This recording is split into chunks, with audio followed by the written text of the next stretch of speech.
네, 여러분 안녕하십니까. 코로나19 확산세가 이어지면서 제주 방역당국이 보완 대책을 내놓았습니다. 제한적 공개가 오히려 도민사회의 불안감을 부추긴다는 지적에 따른 것입니다. 앞으로 추가 감염 우려가 있는 곳은 공개한다는 겁니다. 코로나19 감염자에 대한 동선은 지난 10월 중대본의 지침에 따라 확진자에 대한 공개 범위가 제한되고 있습니다.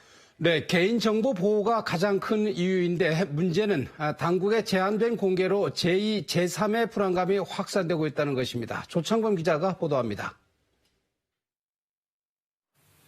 지난 6월 20일 첫 코로나19 확진자 발생 이후 지금까지 제주 지역 확진자 수는 89명. 확진자 발생 초기 확진자 이동 동선이 상세히 공개됐습니다. 불안감을 줄이면서 차단 방역 효과가 컸습니다.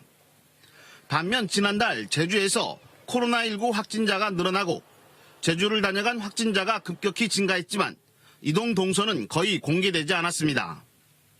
제주자치도는 정부 지침에 따라 접촉자가 모두 확인되거나 추가 감염 우려가 없는 곳은 공개할 수 없다는 입장만 반복했습니다. 지난 10월 중앙방역대책본부가 개인정보 보호를 이유로 확진자 정보 공개를 제한했기 때문입니다.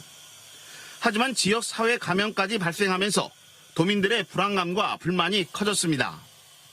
결국 제주자치도가 보완 대책을 내놨습니다. 앞으로 2명 이상 확진자가 발생하거나 목욕탕처럼 추가 감염 우려가 있는 곳은 공개하기로 했습니다. 학교나 학원처럼 불특정 다수가 이용하는 장소, 유흥업종과 사행업종도 동선 공개 대상에 포함시켰습니다. 특히 관광객이 많이 찾는 공공시설과 야외 관광지에서 확진자가 발생할 경우 공개할 방침입니다.